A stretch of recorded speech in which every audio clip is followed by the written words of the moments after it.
Hey there, Representative Porter. We are excited to be with you today. I'm glad to be in conversation with you as always. Indeed. So we have posited as we were waiting for you that number one, you don't mess around. Number two, you hold the powerful accountable. And number three, you give us a dose of humor. And number four, which I didn't say, but we're counting on too, we're going to make technical things understandable for people who aren't previously familiar with what we're talking about. Absolutely, because these technical things make a real difference in people's lives. So whether oil and gas companies are allowed to pollute affects the air that every single American breathes. So we have to be able to engage on these issues.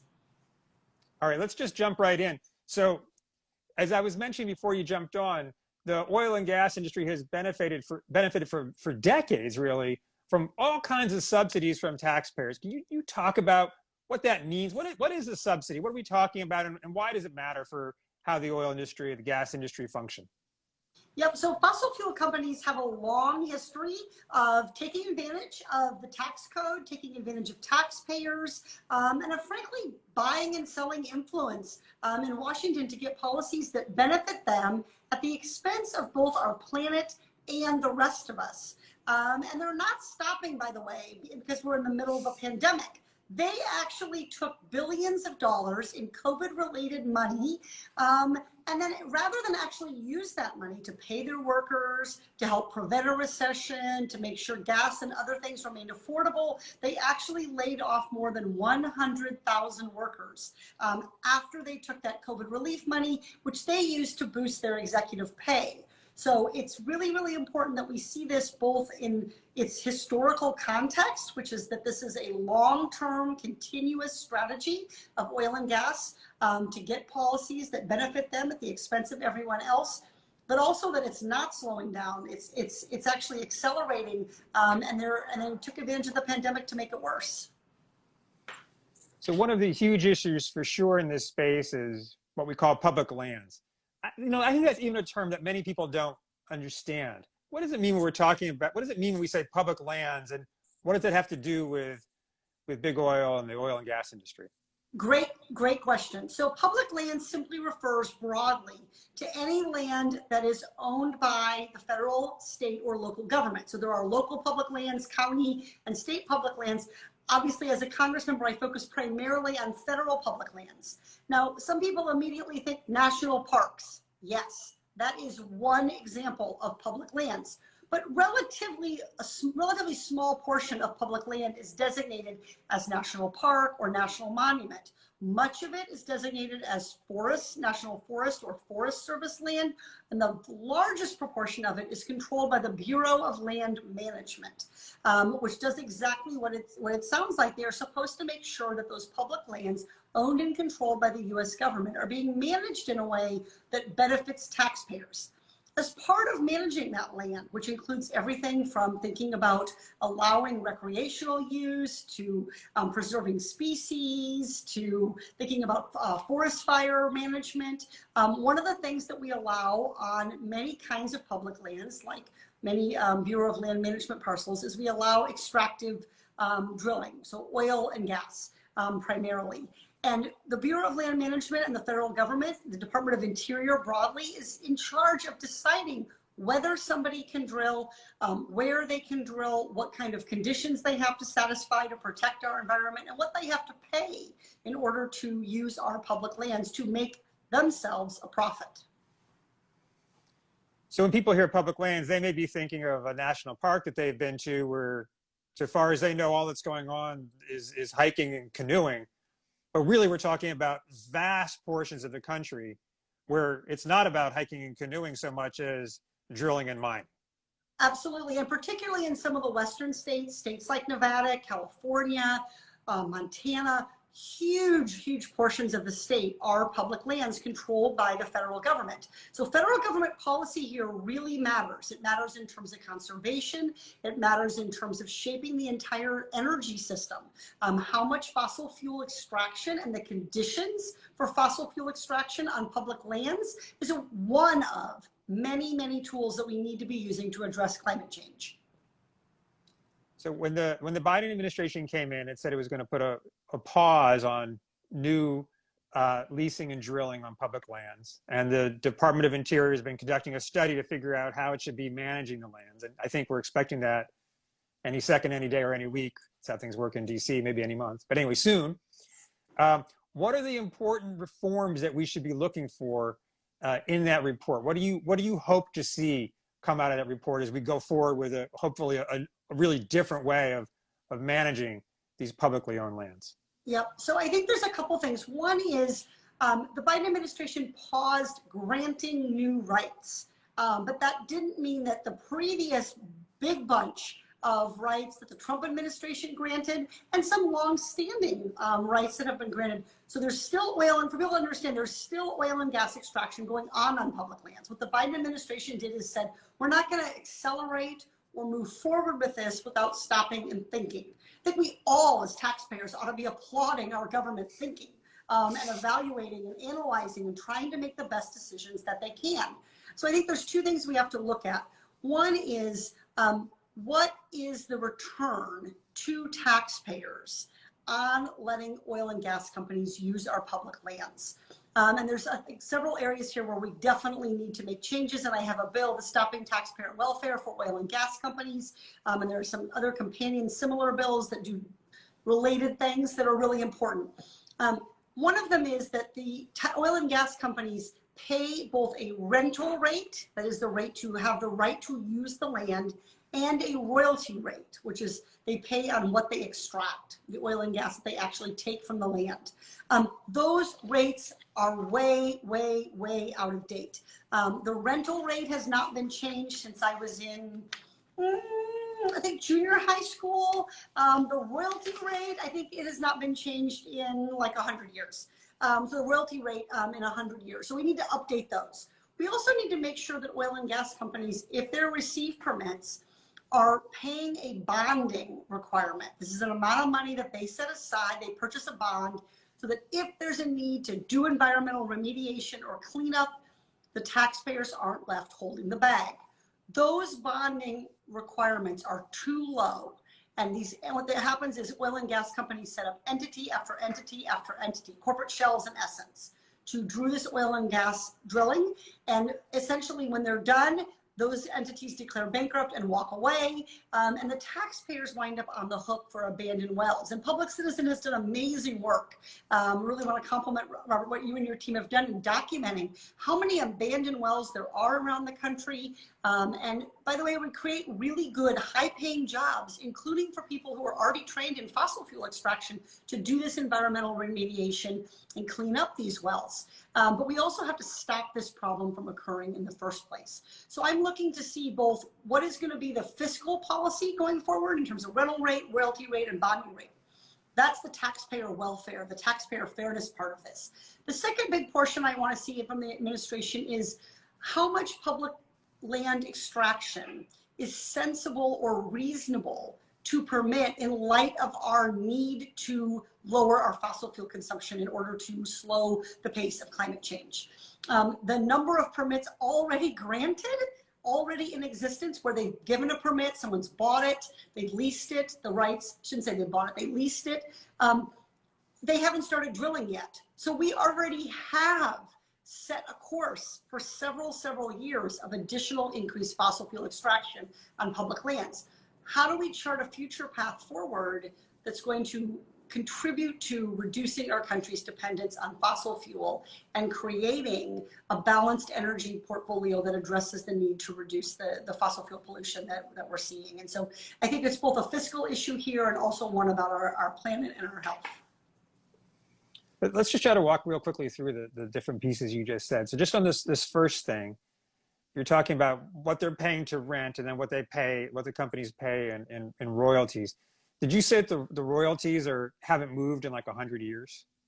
The royalty rate, it's hard to believe. The royalty rate has not changed in 100 years. Now it's a percentage. So as the price of the oil goes up, there's there's additional money. But the reality is states, private landowners, they have increased their royalty rates. So in essence, the US government is giving away a bargain basement deal to fossil fuel companies who want to drill and extract on public lands. So even very, very fossil fuel friendly states, states like Texas, charge a much higher royalty rate to extract from their state lands than the federal government does for extraction from federal lands. So we need to change that and update that royalty rate so that it's set in such a way that it reflects the fact that drilling, for example, has become a lot less risky than it used to be. The technology, the predictive ability. The sort of argument you hear sometimes is, it's really tough to predict where there's going to be oil and we have to make all these investments. That has changed a lot with technology. That's why a higher royalty rate, fossil fuel companies can afford to pay a higher royalty rate today than they could 100 years ago, because the drilling technology and the ability to correctly assess whether a drill is going to be productive or not has improved a lot. And so we need to upgrade. The federal government should not be in the business of giving sweetheart deals to oil and gas companies. We ought to be charging at least as much as states and private landowners are getting for their land. No sweetheart deals. That seems like a pretty modest position. You would think. What? I would tell you when I say that, people are like, what? But I mean, you would think that would be a fairly straightforward proposition, that we all ought to get our fair share as taxpayers when we allow others to use our public lands. Yeah, once upon a time, not 100 years ago, but quite a while ago, some colleagues of mine looked at the US rates versus other countries, including countries that we often disparage, as poor banana republics and stuff. And they charge high rates because they're just not willing to be as ripped off as we are. Right. No, there's no doubt that we could raise the rate.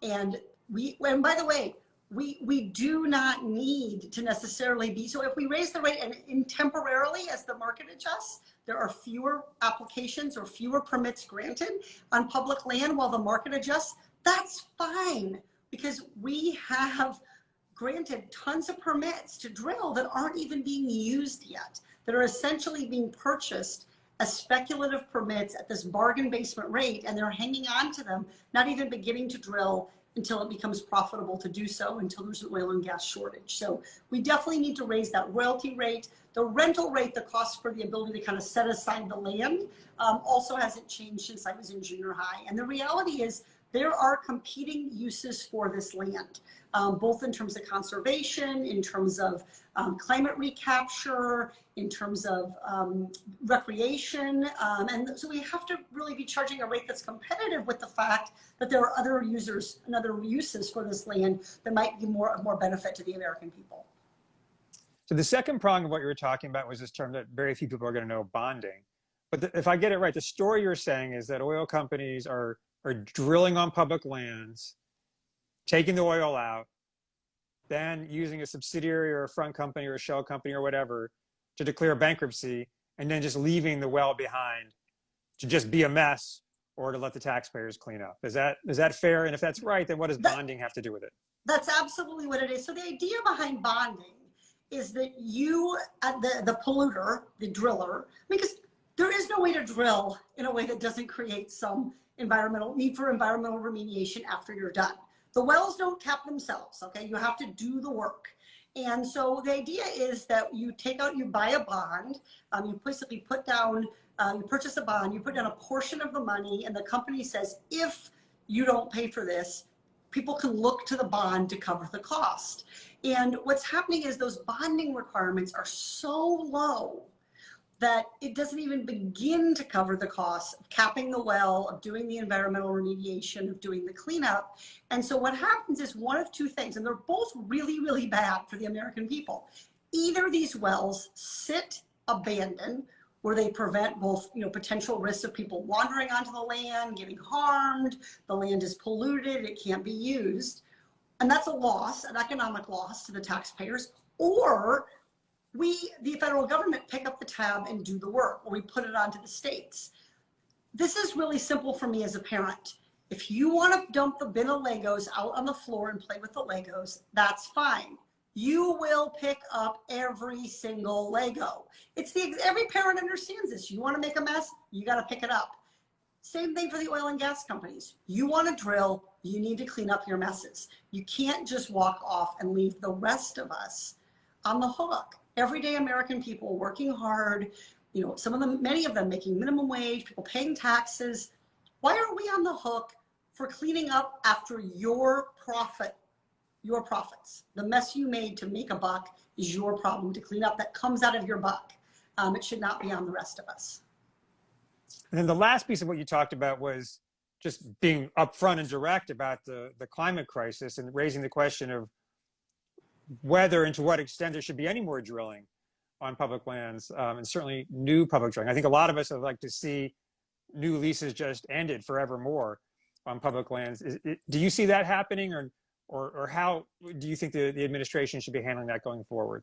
Well, we'll see what the administration comes up with. I certainly think that I'm looking for them to provide real analysis and justification for any conclusion that they present. So it may be that we say, you know, we're not going to do as much of it. We're going to keep allowing these permits. We're going to slow the pace. We're going to wait till actually these companies are doing the drilling. I mean, why are we putting these public lands up for auction if there's not really any need to drill on them today? We can simply do what governments do, which is protect and preserve national resources until they're needed. So I think there certainly are environmentally sensitive areas where we need to just say flat out no, either for environmental reasons, sometimes cultural reasons relating to indigenous peoples, but we just shouldn't be doing drilling at all. And I think one of the parts of Biden's 30 by 30 commitment that's really important is setting aside that 30%. That 30% would not be available for extractive industries, would not be available for oil and gas. So when we think about things like carbon recapture, preservation of species, climate resilience, all of those things, you know, we have to understand that we cannot allow this pace of continued drilling and meet our commitment to conservation and preservation and climate change goals. Those two things are just inconsistent. And climate change is a huge problem. We have to do all of the above good strategies. So public land drilling is only I shouldn't say tiny, but it's only a portion, because it's not tiny, it's millions of acres. But public land drilling is one of the tools that we can use to create a more sustainable energy future, and we need to use it. We need to use every tool that we have with regard to climate change. So I hope that we see both an updated and sort of better common sense fiscal requirements, but also some real thoughtful guidelines about when and where we're going to allow oil and gas drilling going forward. Okay, and you mentioned that you have a bill. You know, a public citizen, we like legislation. So let's get an ad in for what is your bill and what would it do? Yes, so it's called the Ending Taxpayer Welfare for Oil and Gas Companies. And what it would essentially do is update that royalty and rental rate for onshore drilling. And when we talk about onshore, that just means drilling that's occurring on land as opposed to offshore, drilling that's occurring off the shore. And we have different royalty and rental rates for onshore and offshore. And the onshore drilling, in part because it's much older, the need to update the royalty rate it's been around longer, and there's more of a need to update it. So I think it's really, really important that we pass this legislation. I think when we talk about how can we afford this or that environmental thing, here's an easy answer. We can collect our fair share from the companies that are making money off our public lands, and we can take that money, which is owed to us for using our public lands, and put it right back into remediation efforts, things like reclaiming abandoned wells, dealing with coastal resilience, all of those priorities. So I think I'm very hopeful that we'll see this bill and the related bills that deal with offshore drilling, with bonding requirements in other areas. I'm hopeful that we'll see them be part of the budget reconciliation process going forward in terms of how do we afford to address all of this pollution? How can we afford to do this? The answer is the money is right there. We get it simply by charging a fair market rate for drilling on our public lands. We owe that to our planet. We owe that to each other as taxpayers. So you've been amazing, of course, shining a light on this, but I have to say, these are not novel issues. They certainly have been talked about before you entered Congress, and really for decades. And we really have not seen meaningful progress. So this is a 101 question, but why not? Well, I don't think it's any big surprise to you, Robert, but I think it's important just to state it plainly. Because oil and gas companies have bought legislation that works for them. These are not sort of natural policies. They didn't fall from the sky. Oil and gas companies went to Congress, and year after year after year, advocated to keep this royalty rate unchanged, to continue to get the tax breaks that they get in our tax code. They spend a lot of money,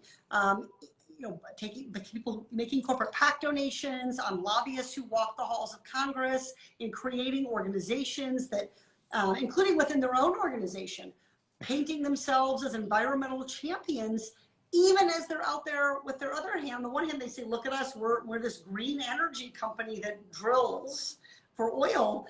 And then on the very same time, they're walking the halls of Congress opposing legislation that would actually help clean up and bring some environmental accountability to drilling.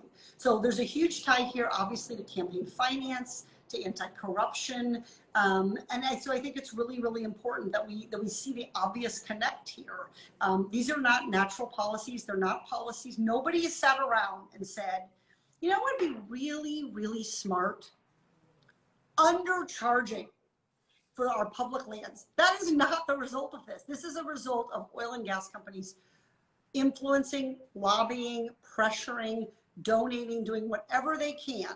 Misinformation, every tool in the special interest playbook they have done in order to preserve these favorable this favorable policy to them, and it's come at our expense. The expense of every single taxpayer in this country, of every single other competing priority where we could be putting this money to good use, and it's come at the expense of our planet. So I think our time is winding down. Let me just ask a couple of last things.